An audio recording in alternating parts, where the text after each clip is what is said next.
Hey, welcome to the playlist for On Tyranny by Timothy Snyder. I'm not going to be reading the whole book to you, but I'm just reading my thoughts and takeaways and sort of the key main frames of them. I know that a lot of people don't have access to this book, but you might be surprised how easy it is to obtain this book, whether that's going to your local library. There's a really good app called Libby that you can use. Just get a library card. A lot of times you can even get a library card online. Get the Libby app, download the book for free. You might find someone who knows this. Please do not buy this book on Amazon. But On Tyranny is a very great reference guide for you as you start to look into what's ahead of us, facing fascism, Christian nationalism as it comes to America. Today we're going to be talking about step 4, which is a big one, a really big one. That's take responsibility for the face of the world. So Snyder says this: the symbols of today enable the reality of tomorrow. Notice the signs of hate. Do not look away. Do not get used to them. Remove them yourself and set an example from others. Now I took out some words just because they probably would get this video taken down on TikTok. So a few key takeaways that I have here for number 4. Okay, we live in a world where there are sort of symbolism of what is coming to America. Obviously, we know things like the red hat, right? Like that's a big one.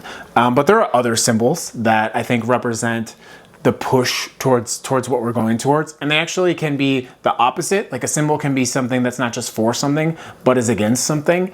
When you look at like what the alt-right has done with certain symbols that represent marginalized groups. Again, I have to be careful here because TikTok's pretty strict on content moderation. But the important thing is taking responsibility for the face of the world. There is nothing wrong with someone representing themselves and proudly displaying a pride flag. Helping that person feel safe in doing that is a really good example of taking responsibility for the face of the world. But I think one of the really good examples of that we didn't do well with this last 4 years. Do you remember when you would go to the gas station and there would be like the stickers of Joe Biden and it would be like, I did that? Are you kidding me? Like, we could have done so much better there because, first of all, that's private property. What are these people doing? You know, like it's absurd. And you know, like one of the things that I started doing that I really took too long was like, take the sticker down, take it off. Like that's propaganda. I'm shopping at this gas station, putting gas in my car. I don't need to see some propaganda sticker for politics while I'm getting gas, right? Like that's a very good example of taking responsibility for the face of the world. But I have some other ones. That's creating like safe spaces. This can be as small as supporting like a local independent coffee shop that supports inclusion, that supports art, that supports, the local community. Like that's a very good example of that. Another part of this is like educating yourself on symbols of hate. Do you know what they are? Do you know what they mean? I think a really good example for this where I was kind of caught off guard. In our neighborhood, the community I live in, one of our neighbors, probably like a few blocks away from us, had displayed this flag. And I was not aware, but the flag was a very significant hate symbol. And I had no idea. So I had to educate myself about what that meant so that we could be aware of it and then we could notify the right people to take action. A lot of people just don't pay attention, and small signals of hate like that go a long way for that group to build their community, which is what we're fighting against.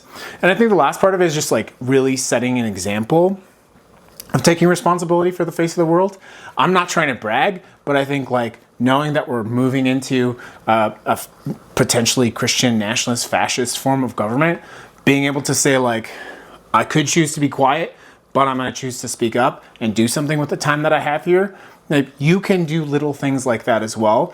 Even if it's just calling someone out for being a terrible person, that's taking responsibility for the state of the world. That's number 4 in On Tyranny. The next video is going to be number 5. And again, really appreciate you for sticking these out. That's remember professional ethics. That's a little bit more tricky, so we'll see you in the next one. Thanks for following along. Please share the playlist so we can bring more people along as we fight this.